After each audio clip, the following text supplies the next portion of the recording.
Hello students, seventh video of planes में आपका स्वागत। और ये थर्ड वीडियो है equation of plane in intercept form का। एग्जाम्पल्स का दौर चल रहा है।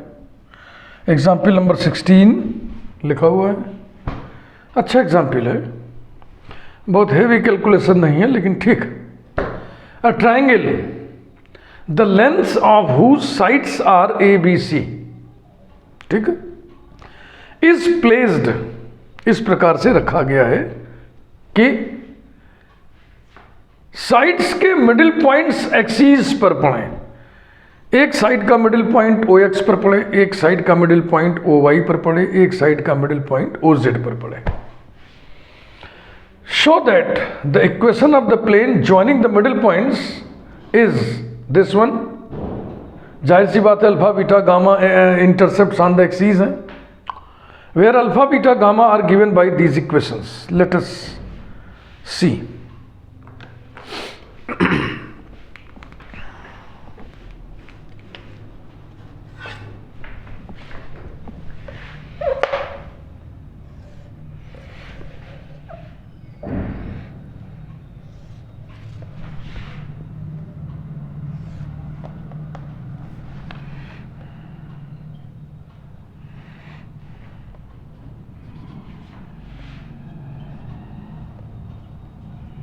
ठीक है ना। अब थोड़ा सा अंदाज से डायरेक्ट आप फाइनल फिगर बनाएंगे तो हो सकता है एक बार में ना ठीक से बने, तो पेंसिल से आप बनाइए ताकि गलत होने पर मिटा दिया जाए।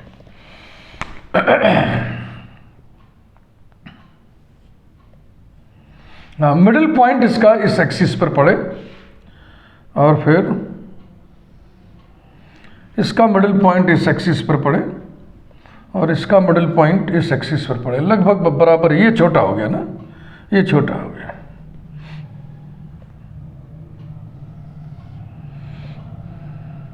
अब ठीक है। अब ये बड़ा, ये छोटा हो गया है तो इसको थोड़ा और ऊपर उठा दें।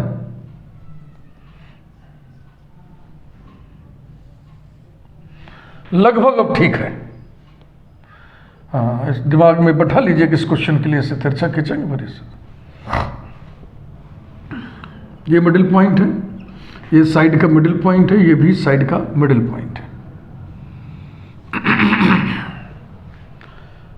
अब हम साइक्लिक सिमेट्री को बेस बना करके वर्टिसेस के पॉइंट्स हम लिखेंगे ए बी सी। इस पर हम ए लिख दे रहे हैं। कैसे? वाई और जेड दूसरा तीसरा, पहला नहीं है तो ये ए बी सी का पहला। जेड एक्स तीसरा पहला, दूसरा नहीं है तो ए बी सी का दूसरा। और एक्स वाई पहला दूसरा, तीसरा नहीं है तो ये ए बी सी का तीसरा। ऐसे ये सिमेट्री हो गई। इंटरमीडिएट में आपको सिखा दिया गया था कि ट्राइंगल ए बी सी में ए बी के इस ए के सामने वाले साइड को हम स्मॉल ए से, बी के सामने वाले साइड को स्मॉल बी से, सी के सामने वाले साइड को स्मॉल सी से डिनोट करते हैं। यानी कि B C equals to A, C A equals to B, A B equals to C. X पर जो साइड का मिडिल पॉइंट है इसको हम P लिख दे रहे हैं। वाई पर जो मिडिल पॉइंट पड़ रहा है इसको हम Q लिख दे रहे हैं। जेड पे जो मिडिल पॉइंट पड़ रहा है उसको हम R लिख दे रहे हैं। और अब यहाँ पे लिख दें ओरिजिन। और अब मिडिल पॉइंट्स को ज्वाइन करने वाला प्लेन, यानी प्लेन PQR।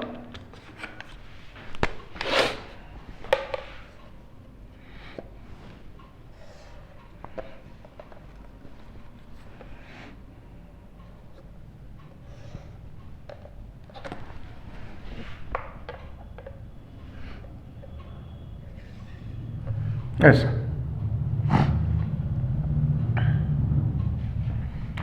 एक्स एक्सिस पर जो इंटरसेप्ट है वो अल्फा है, वाई एक्सिस पे जो इंटरसेप्ट है वो बीटा है, जेड एक्सिस पर जो इंटरसेप्ट है गामा है। यानी OP equals to alpha, O Q equals to beta, O R equals to gamma.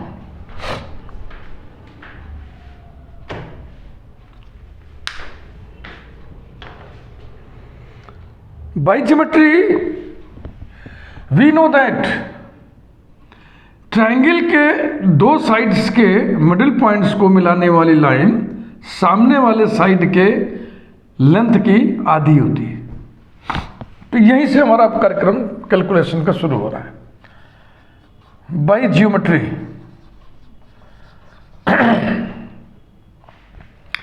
थोड़ा एक चीज तो हम लिखित है, कुछ बहुत ज़्यादा डिस्क्रिप्शन ऑफ द फिगर ना लिख करके थोड़ा सा कम से कम पी क्यू आर के बारे में तो लिख दें। Let P Q R be the middle points of the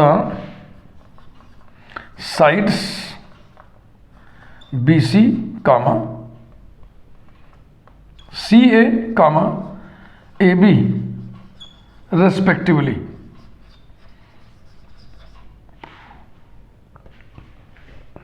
और ये मिडिल पॉइंट्स एक्सीस पर पड़ रहा है। अब देखो पढ़ो, a triangle the length of whose sides are A B C is placed so that the middle points of the sides are on the axes. Clear? Show that the equation of the plane joining the middle points, यानी कि plane PQR is this one. Let us proceed the calculation.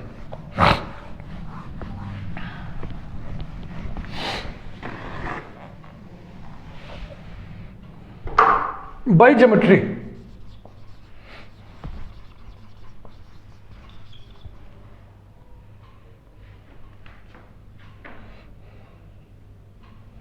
किससे शुरुआत करें?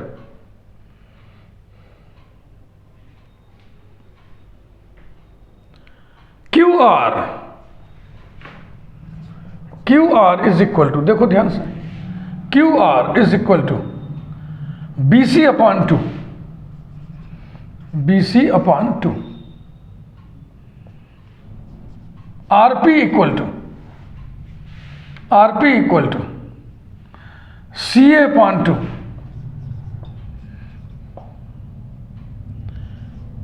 PQ equals to AB upon 2.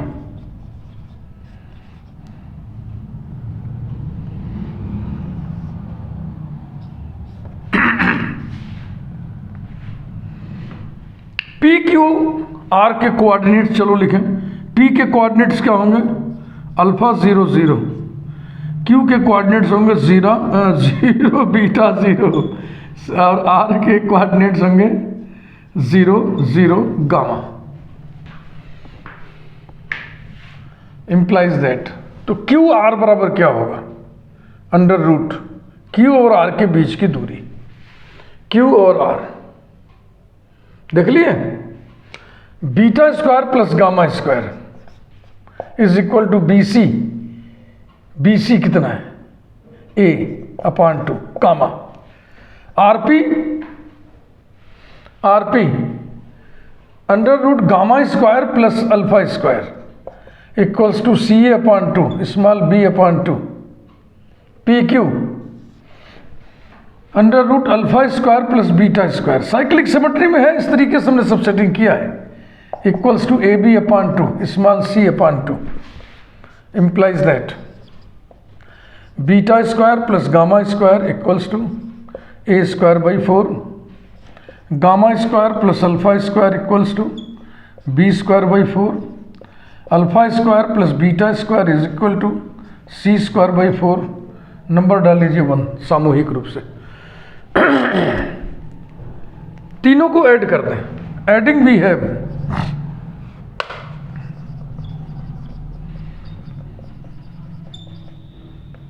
Twice of alpha square plus beta square plus gamma square equals to A square plus B square plus C square upon 4। implies that alpha square plus beta square plus gamma square is equal to A square plus B square plus C square by 8। Number 2, subtracting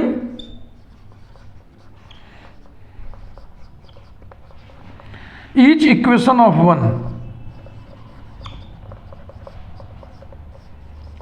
from 2 बारी बारी क्रमशः respectively we get, इसमें से इसको subtract करोगे तो क्या आएगा, alpha square is equal to this minus this, यानी इसमें से सब्ट्रैक्ट करोगे 2a² बाई 8 को, तो a² माइनस 2a² हो जाएगा माइनस a², यानी कि आएगा b² plus c² minus a² upon 8। इसको सब्ट्रैक्ट करोगे तो आएगा β² is equal to 2b² upon 8, तो b² निगेटिव हो जाएगा, c² plus a² minus b² upon 8।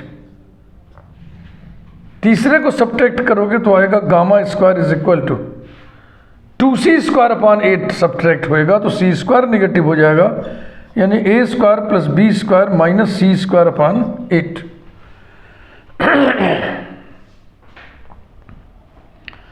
इधर फिगर हम मिटाएंगे। एक चीज आपको और समझा दें, आपको इक्वेशन ऑफ प्लेन PQR निकालना है, तो PQR जो प्लेन है वो इंटरसेप्ट फॉर्म में है, उसका इक्वेशन होगा x upon alpha plus y upon beta plus z upon gamma equals to 1।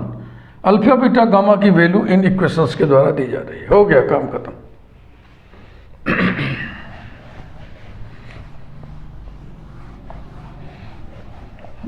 यहां मुद्दा वही फिगर का है, बिल्कुल ठीक ढंग से फिगर बन जाए, और ये ज्योमेट्री जो है ये बस केवल 10।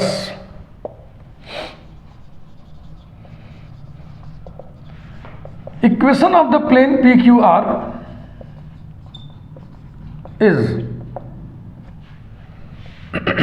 x upon alpha plus y upon beta plus z upon gamma equals to 1, where alpha, beta, gamma are given by the relations, yes, 8 alpha square equals to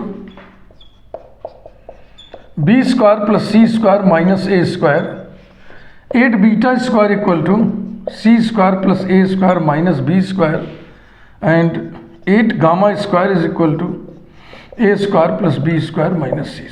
It completes the solution.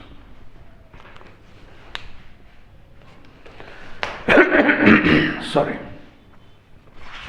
Next, example number 17.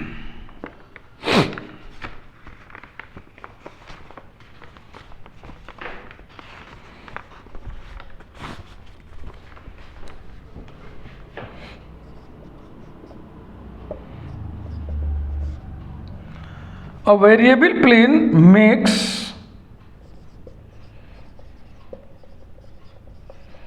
a variable plane का मतलब अपनी स्थिति को very करने वाला, बदलने वाला, अपनी स्थिति को बदलने वाला plane.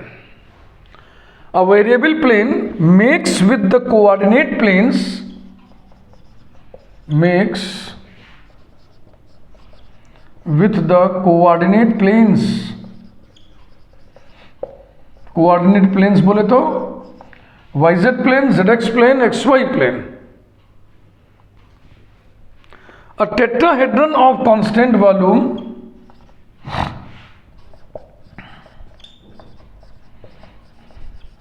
A tetrahedron of constant volume 64 K³ full stop. Prove that the locus of the centroid, prove that the locus of the centroid of the tetrahedron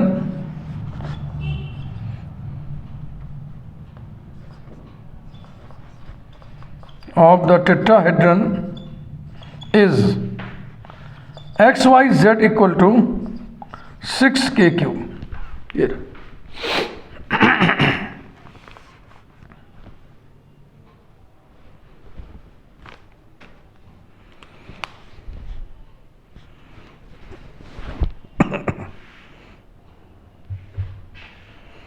एक वेरिएबल प्लेन है,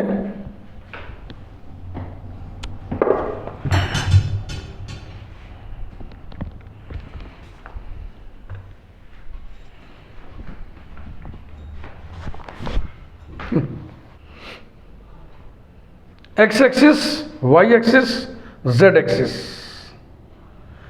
ये वाई जेड प्लेन है, ये Z x plane है, ये x Y plane है।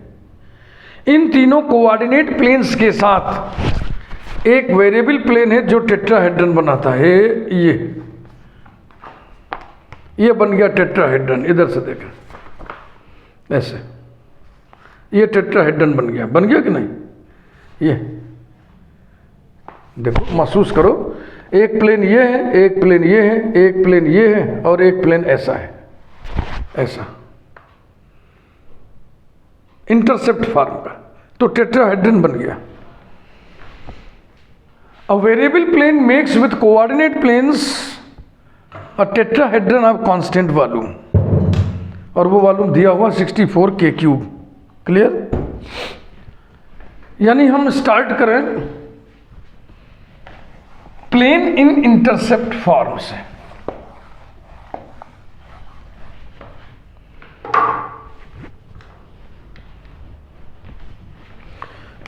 Let us consider the plane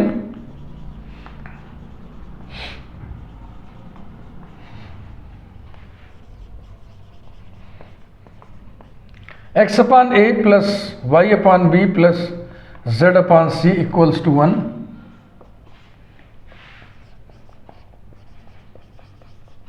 It meets the axes in capital A with coordinates a 0 0, capital B with coordinates 0 b 0 and capital C with coordinates 0 0 small c. ठीक भाई? Therefore vector OA is equal to AI cap, देखो, vector OB is equal to BJ cap, vector OC is equal to CK cap. थोड़ा vector की मदद हम ले ले रहे हैं, आसानी से काम बन जाएगा।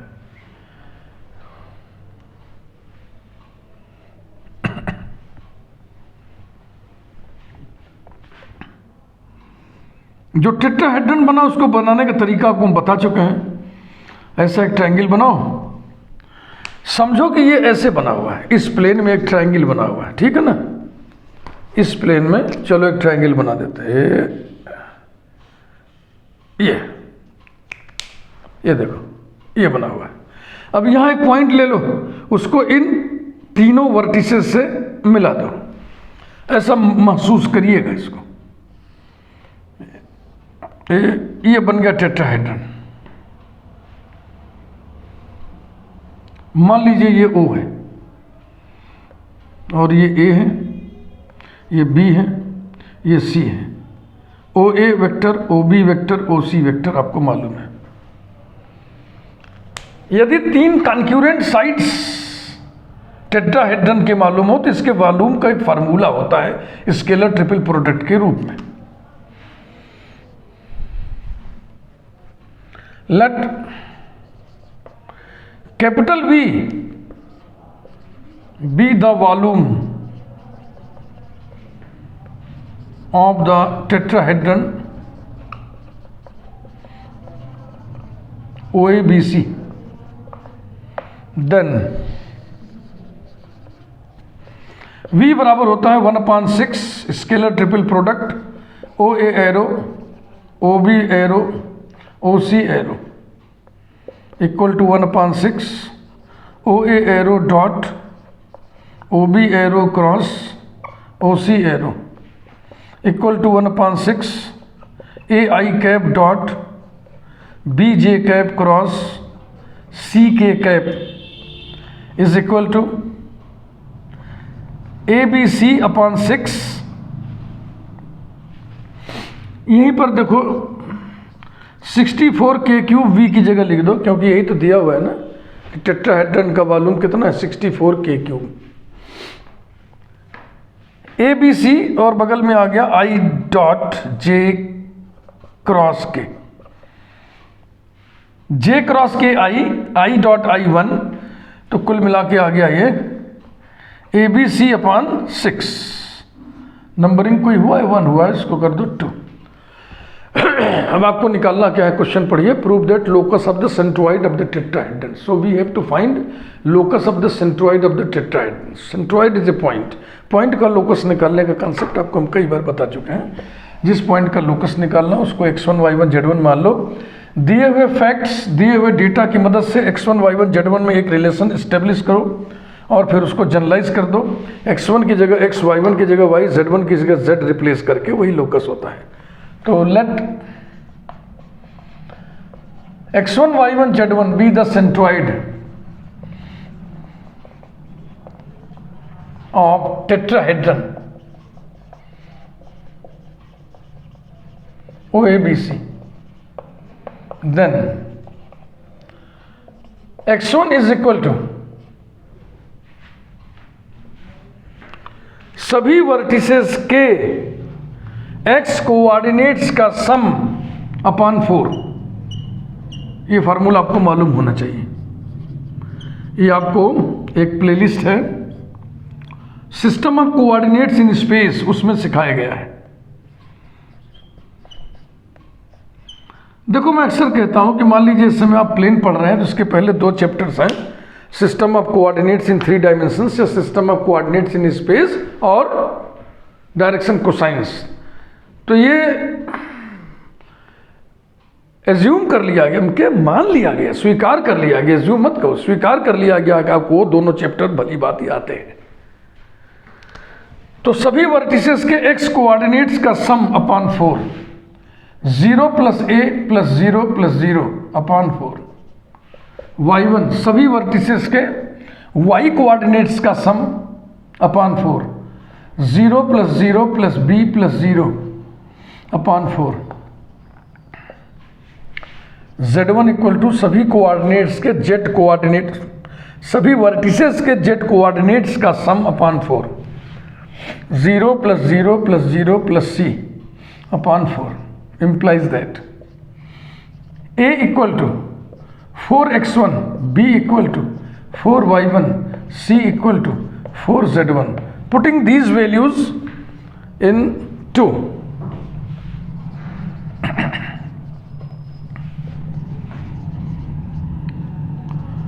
putting these values in 2, क्यों रख रहे हैं? क्योंकि हमें x1 y1 z1 को कनेक्ट करना है। ये ABC में एक कनेक्शन है और ABC के इन मानों को इसमें रख देंगे तो x1 y1 z1 में एक रिलेशन आ जाएगा। 64k³ is equal to a into b into c, माने कितना होगा? 64 x1 y1 z1 अपॉन 6।